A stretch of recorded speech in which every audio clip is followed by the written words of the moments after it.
अच्छा, आपको ये 23 में आते हुए घबराहट महसूस नहीं हुई कि भाई यार ये तो नीचे जा रहे हैं और आप आ रहे हैं? बहुत सारे लोग उस वक्त जा रहे थे। हकीकत यह है कि कई शेड मेरी आंखों के सामने खत्म हुए।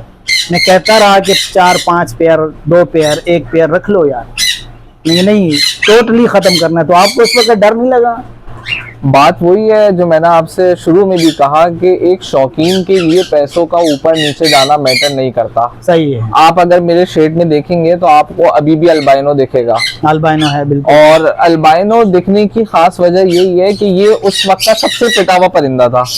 सही है। कोई बंदा आज की भी मार्केट में इसको खरीदना नहीं चाहता। तो इससे पता चलता है कि आपका शौक जिंदा है ना, तो आपको बर्ड की कीमत से फर्क नहीं पड़ता। हाँ जरूर पड़ेगा आपको कि आपको दाना बहुत कॉस्ट करेगा और दूसरी चीजें बहुत कॉस्ट करेंगी, पर आपकी फर्स्ट प्रायोरिटी जब आपका बर्ड्स पालना होगा ना, मतलब कि हॉबी होगी। सही है। इधर ये कि आप उसको कमर्शलाइज करेंगे तो फिर आपको इन चीजों से डर नहीं लगेगा कि यार ये इसके पैसे कम हो गए या इसके पैसे ज्यादा हो गए। आपको वो फायदा देगा। और जिस वक्त हमने खरीदा मुझे लगता है कि उससे नीचे क्या ही प्राइस जाएंगी। सही बात है। तो इसलिए फिर मुझे ये वाला डर जो था ना कि आपके पास अब और क्या गिर जाएगा या कुछ खत्म हो जाएगा, तो वो वाला डर मुझे इतना इफेक्ट नहीं करा। आप ये कह लें उस वक्त 23 में इस हॉबी को शुरू करते हुए। सही है माशाल्लाह। इस वक्त आपके पास क्या क्या लगा हुआ है? आप क्या समझ आपने क्या लगाया हुआ है? अच्छा, छोटे से शेड में क्या तरतीब चलाई हुई है आपने? अच्छा, वैसे तो आप मेनली अगर मेरा फोकस देखेंगे ना तो वो लव बर्ड की तरफ ही है। सही। पर ये भी मैंने अपने बड़ों से ही सीखा जो इस हॉबी के पुराने हैं कि एक चीज को पकड़ के ना रखें। सही है।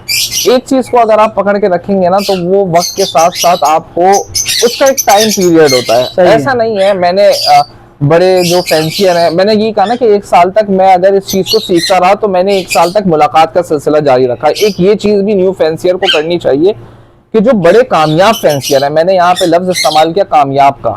सही है। आप कामयाब फैंसियर ना उम्मीद भी ना हो। हाँ कामयाब ना उम्मीद भी ना हो। कामयाब फैंसियर के पास जाएंगे ना तो वो आपको चीजें बताता है कि आपका परिंदा 4 साल की रोटेशन या 5 साल की रोटेशन के बाद आपको वो वक्त दोबारा या उस जैसा वक्त या उसमें बेहतरी का वक्त जाहिर दिखता है।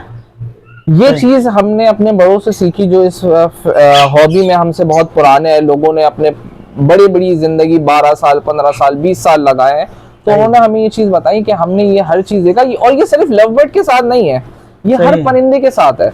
मैं अभी अगर नाम लेना शुरू करूं तो आप बजरी का देख लें, अभी वक्त आया था, अभी इसका दोबारा से डाउनफॉल शुरू हो गया। आप इसका टाइम पीरियड अगर कॉस्टिंग कर लें तो आप देखें कि अराउंड 2.5 साल होगा और बढ़ने के रेट सिर्फ 6 महीने 8 महीने। सही है। अब जो इसको रो रहे थे वो सालों से रो रहे थे। तो इसी तरह लव बर्ड का भी है, पर मैंने अपने शेड में जो रखा हुआ है ना वो एक खुशी का वो रखा हुआ है कि मैं अपना जो फारिग टाइम है वो यहाँ पे गुजारूं। तो लव बर्ड के साथ मेरे पास कॉकटेल्स भी हैं और रॉ का भी एक पेयर है। ये मैंने मेल जो है वो हैंड टेम लिया था और फिर इसके बाद मैं फीमेल लेके आया। मेरे पास सन किन्योर भी हैं और इसके अलावा गोल्डियन भी हैं। गोल्डियन भी गुड। लव बर्ड है, कॉकटेल्स हैं, गोल्डियन है, ठीक है, सन किन्योर है, सही, और रॉ है। माशाल्लाह। मतलब एक मुख्तलिफ चीजों पे आप कि वो ये एक शौक को बिल्ड किया हुआ, उसको वो नहीं बनाया हुआ, यानी आप ये समझे कि इसको कमर्शलाइज नहीं किया हुआ, कि शौक आपका स्टेबल